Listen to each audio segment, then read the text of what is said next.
The first exercise we're going to do is what I call a rotational squat. My one leg, my planting leg, I'm going to push hard into the ground. I'm going to drive my knee out to the side a little bit. I should feel that hip get nice and tight, and I'm going to lock it there. I'm going to open up, so my one toe is going to be pointing face straight ahead, and my other one's going to be open up to the side. I want to make sure that this hip and this knee don't travel with me. So I'm pushing out, hip is locked, knee is locked, stepping out, I'm squatting down, continuing to drive that knee out to the side, standing back up.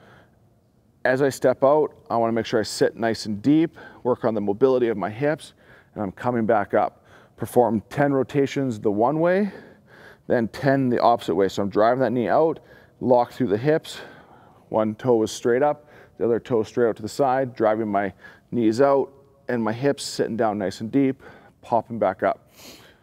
Out to the side, sitting deep, popping back up.